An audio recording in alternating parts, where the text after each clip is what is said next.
है जो रात को 7 बजे से सुबह 7 बजे तक चलता है। इसकी शुरुआत आज से 7 साल पहले हुई थी।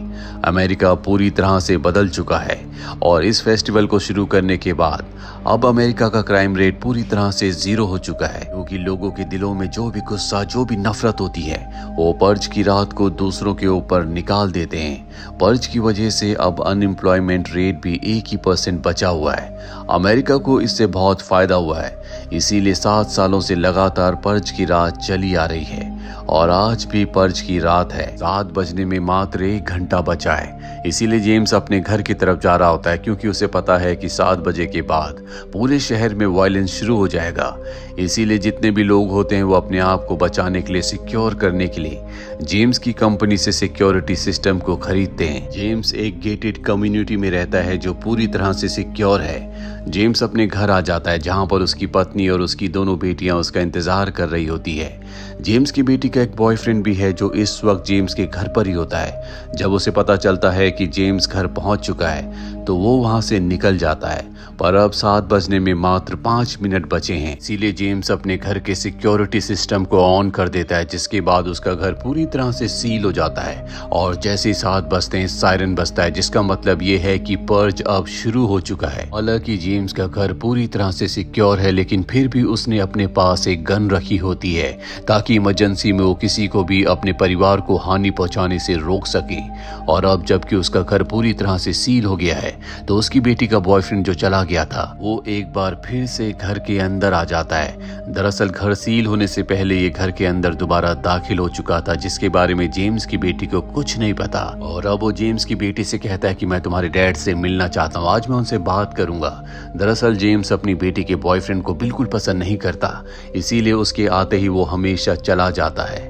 वहीं हमें न्यूज में दिखाया जाता है जहां पूरे शहर में कत्लेआम हो रहा होता है और जेम्स का बेटा जो सीसीटीवी कैमरे से अपने घर के बाहर देख रहा होता है वो देखता है कि वहां पर एक आदमी भाग रहा है, क्योंकि उसे कोई मारना चाहता है। वो जख्मी होता है। जेम्स का बेटा उसकी मदद करना चाहता है, इसीलिए वो अपने घर के सिक्योरिटी सिस्टम को डिसआर्म कर देता है, जिसके बाद वो इंसान अंदर आ जाता है। दरअसल पर्ज का एक रूल है कि कोई भी किसी के बीच में नहीं आएगा, लेकिन जेम्स का बेटा बहुत छोटा है, वो इन सब बातों की परवाह नहीं करता। और अब क्योंकि जेम्स के बेटे ने सिक्योरिटी सिस्टम को डिसआर्म किया था, जिसके बारे में जेम्स को पता चल जाता है, वो नीचे आता और एक बार फिर से आर्म कर देता है, यानी कि उसका पूरा का पूरा घर एक बार फिर से सिक्योर है। और तभी जेम्स की बेटी का बॉयफ्रेंड उसके ऊपर गोलियां चलाना शुरू कर देता है जो पहले से घर के अंदर था। जेम्स भी क्रॉस फायरिंग करता है और इस क्रॉस फायरिंग में उस लड़के की मृत्यु हो जाती है। और अब जेम्स के घर के बाहर वो गैंग आ जाता है, जो गैंग उस आदमी को मारना चाहता है जिस आदमी को जेम्स के बेटे ने घर के अंदर बना दी है। लेकिन वो आदमी इन्हें कहीं नहीं दिख रहा होता, क्योंकि घर में वो कहीं छुप गया होता है। गैंग का लीडर जेम्स से कैमरे के थ्रू बात करता और कहता है कि एक होमलेस इंसान तुम्हारे घर में आ गया है जिसे तुमने अपने घर में पनाह दी है। हम सिर्फ पर्ज मनाना चाहते हैं, उस आदमी को हमारे हवाले कर दो, वरना हम घर के अंदर घुसकर उस आदमी के साथ तुम्हारे पूरे परिवार को मार देंगे। ये गैंग बहुत ही खतरनाक होता है, क्योंकि इनके पास बहुत सारे हथियार हैं। और अब जब जेम्स दरवाजा नहीं खोलता तो वो लोग इनके घर की इलेक्ट्रिसिटी को कट कर देते हैं, जिससे लाइट चली जाती है।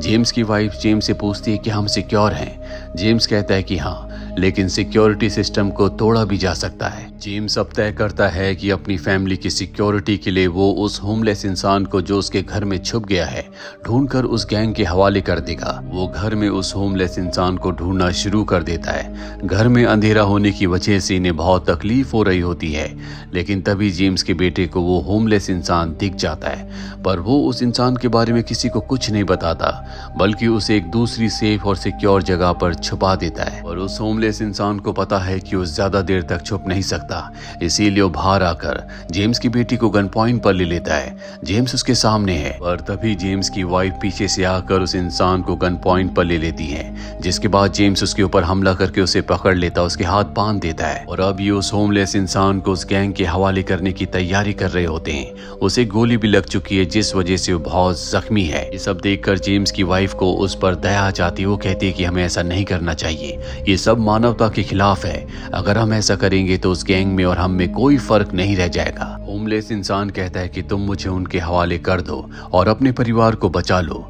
और अब जेम्स को भी एहसास होता है कि इन्हें उस होमलेस इंसान को बचाना चाहिए। इसीलिए वो तय करता है कि वो गैंग का सामना करेगा। वहीं गैंग को दिखाया जाता है जो एक ट्रक की मदद से इनके सिक्योरिटी सिस्टम के गेट को तोड़ देते हैं और एक एक करके अब उसके आदमी घर के अंदर आना शुरू कर देते हैं। जेम्स उनमें से कई लोगों को मार देता है और तभी गैंग का लीडर जेम्स को बुरी तरह से जख्मी कर देता है और अब अगर जेम्स मारा गया तो उसका पूरा परिवार भी मारा जाएगा। वहीं हमें जेम्स के नेबर को दिखाया जाता है जिन्हें पता चल चुका होता है कि बहुत सारे ऐसे लोग जो पर्ज मनाना चाहते हो जेम्स के घर के अंदर आ चुके हैं। ये एक बहुत बड़ी गेटेड सोसाइटी है जहां पर हर एक इंसान दूसरे इंसान को जानता है, इसीलिए वो गैंग के लगभग सभी लोगों को मार देते हैं। लेकिन गैंग का लीडर अब भी जिंदा होता है जिसके पास गन है और वो जेम्स के परिवार को मारना चाहता है। लेकिन इससे पहले कि वो ऐसा करता, जेम्स की बेटी आकर उसे मार देती है और इस तरह से गैंग के लीडर का खात्मा हो जाता है। और अब जेम्स की भी मृत्यु हो चुकी है। जेम्स ने एक महान काम किया है, उसने अपने परिवार के साथ उस होमलेस इंसान को भी बचाया है। जेम्स की वाइफ के सामने उसके नेबर होते जिन्हें वो थैंक्स कहती है। लेकिन आज रात पर्ज की रात है जहां पर कोई भी इंसान कोई भी क्राइम कर सकता है जिसकी उसे कभी कोई सजा नहीं होगी। जेम्स के नेबर यहाँ पर इसीलिए आए होते हैं क्योंकि वो जेम्स की फैमिली को मारना चाहते हैं, क्योंकि सब ने जेम्स से सिक्योरिटी सिस्टम्स खरीदे थे और सबको ऐसा लगता है कि जेम्स उन्हीं के पैसों से अमीर बना है, उनके पैसों से अय्याशी करता है। और इससे पहले कि वो जेम्स की फैमिली को मारते, यहाँ पर वही होमलेस इंसान आकर कुछ लोगों को मार देता है और बाकी बचे हुए नेबर्स को गन पॉइंट पर ले लेता है। वो जेम्स की वाइफ से पूछता है कि हमें क्या करना चाहिए। वो कहती है कि हमें इन्हें छोड़ देना चाहिए, जिसके बाद ये सब के सब वहीं पर बैठ जाते हैं। और जब सुबह के 7 बजते हैं यानी कि अब पर्ज खत्म हो चुका है तो जेम्स की वाइफ कहती है कि तुम सब यहाँ से जा सकते हो। वो लोग वहाँ से चले जाते हैं, साथ ही होमलेस इंसान भी। जेम्स की फैमिली ने उसकी जान बचाई थी और उसने जेम्स की फैमिली की।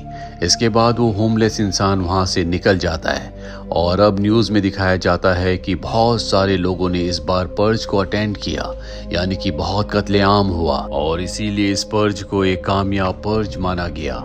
फर्स्ट पार्ट यहीं पर खत्म हो जाता है। सेकंड पार्ट की शुरुआत में एवा नाम की एक लड़की को दिखाया जाता है जो एक रेस्टोरेंट में काम करती है। वो अपने घर की तरफ जा रही होती है क्योंकि 5 बज चुके हैं और आज पर्ज की रात होती है।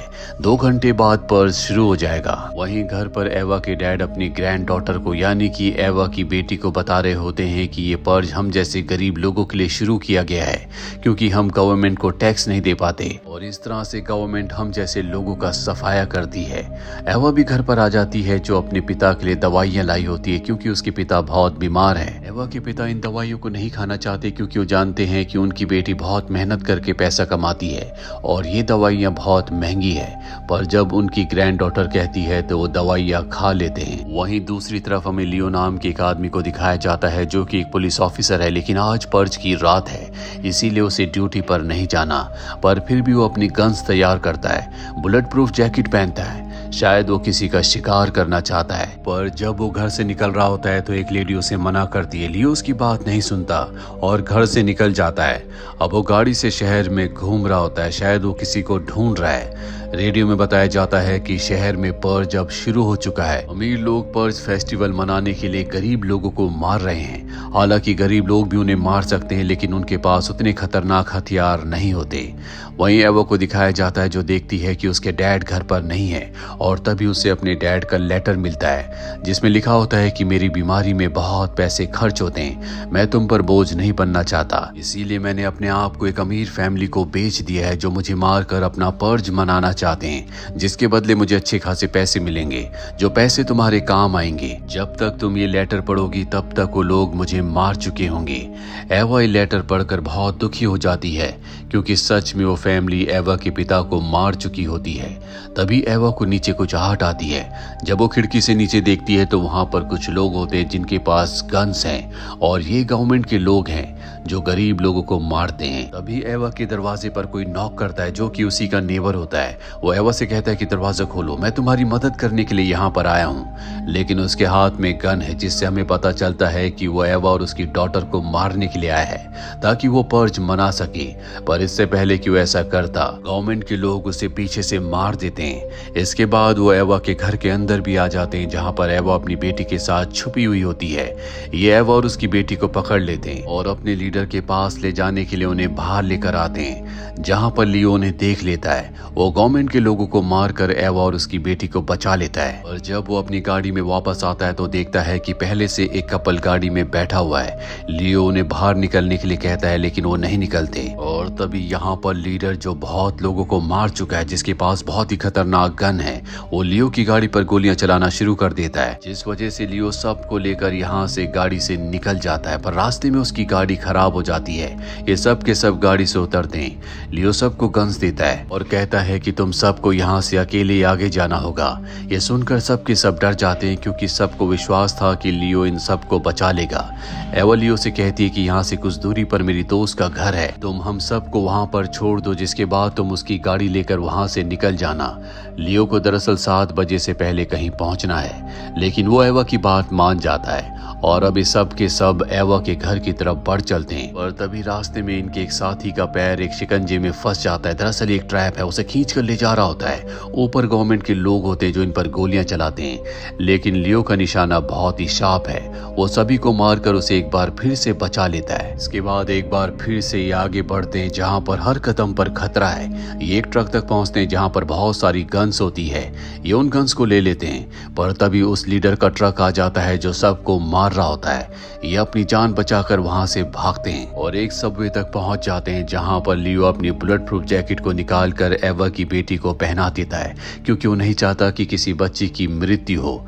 यहाँ पे गवर्नमेंट के बहुत सारे लोग भी इनका पीछा कर रहे होते हैं, लेकिन ये बहुत सारे लोगों को मारने में कामयाब हो जाते हैं और किसी तरह से एवा की दोस्त के घर पहुंच जाते हैं। जहां पहुंचने के बाद लियो कहता है कि मुझे गाड़ी की चाबी दो, मुझे जल्द से जल्द यहाँ से निकलना होगा।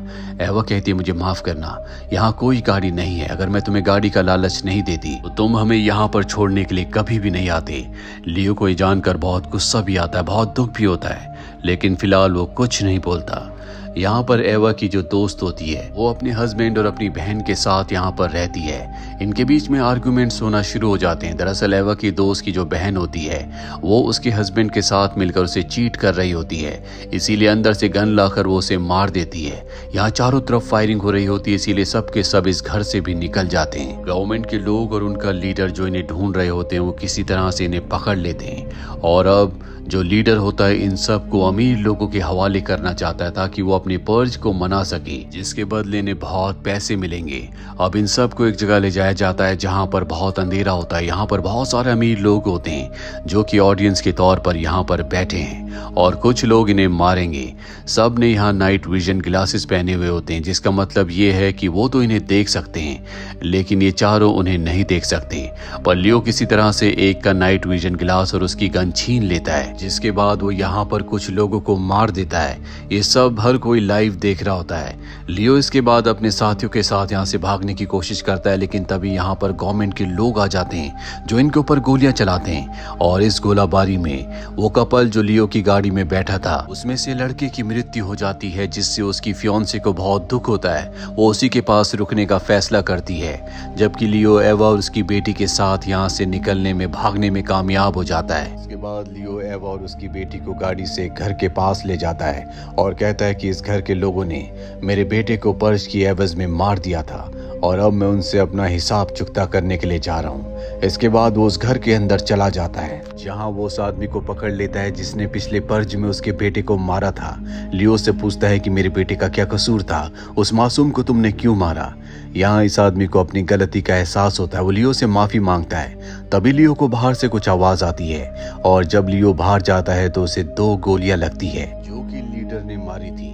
वही अपने गवर्नमेंट के लोगों के साथ यहाँ पर लोगों को मरवा रहा होता है या लोगों को जिंदा पकड़कर अमीर लोगों के हवाले कर रहा होता है ताकि वो बहुत पैसे कमा सके। और अब वो लियो को 2 गोली मार चुका है। जब वो लियो के पास आ ही रहा होता है तो वो आदमी जिसने लियो के बेटे को पिछले पर्ज में मारा था वो बाहर आकर उसे मार देता है। गवर्नमेंट के यानी कि उसके बहुत सारे लोग यहाँ पर आ जाते हैं और इससे पहले कि ये उस आदमी को मारते जिसने इनके लीडर को मारा है, सायरन बज जाता है यानी कि सुबह के 7 बज चुके हैं और पर्ज अब खत्म हो चुका है। इसका मतलब अब कोई किसी को नहीं मार सकता। इसके बाद ये आदमी लियो को उसकी गाड़ी से हॉस्पिटल ले जाता है। यहाँ डॉक्टर लियो की जान बचा लेते हैं। लियो उस आदमी को माफ कर देता है जिसने 1 साल पहले पर्ज की एवज में उसके बेटे को मार दिया था, लेकिन अब उसे अपनी गलती का एहसास है, इसीलिए लियो ने उसे माफ कर दिया होता है। और इसी के साथ ये फिल्म, ये कहानी यहीं पर खत्म हो जाती है। उम्मीद करते हैं कि ये कहानी आपको पसंद आई होगी।